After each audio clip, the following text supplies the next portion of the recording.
భీమవరం పట్టణంలో ట్రాఫిక్ సమస్యలపై జిల్లా పరిపాలన కీలక పరిశీలన కొనసాగిస్తోంది. ఈ నేపథ్యంలో పశ్చిమ గోదావరి జిల్లా కలెక్టర్ చదలవాడి నాగరాణి జిల్లా ఎస్పీ అద్నాన్ నయీంతో కలిసి భీమవరం పట్టణంలో స్వయంగా రోడ్డు పర్యటన నిర్వహించారు.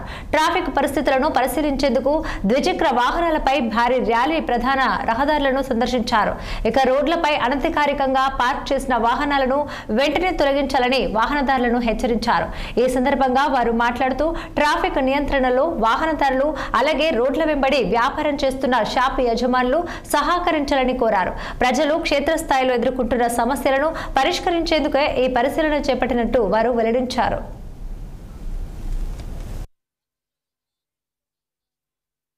భీమవరం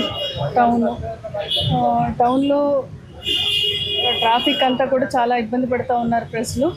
ఇది ఇప్పుడున్న సమస్య కాదు, ఎప్పటించో ఉన్న సమస్య ఇది. అయితే దీనికి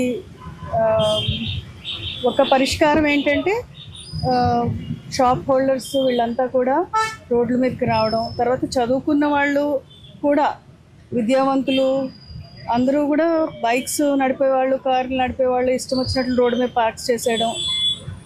షాప్స్ అయితే చాలా వరకు రోడ్ని మార్జిన్ దాటేసేసి ఒక 3-4 ఫీట్స్ రావడంతో అసలే ఇరుగ్గా ఉన్న రోడ్స్ ఇంకా ఇరుకైపోవడం చాలా ఇబ్బంది అవుతూ ఉంది.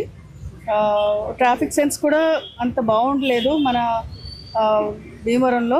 అయితే ఒకసారి చాలాసార్లు మాట్లాడుకున్న ఈ విషయాన్ని traffic safety meeting, road safety మీటింగ్లో. అయితే ఒకసారి ఇది కేవలం గ్రౌండ్ లెవెల్ స్టాఫ్కి సాధ్యం అవ్వట్లేదు ఈ పని. పశ్చిమ గోదావరి డిస్ట్రిక్ట్ భీమవరం టౌన్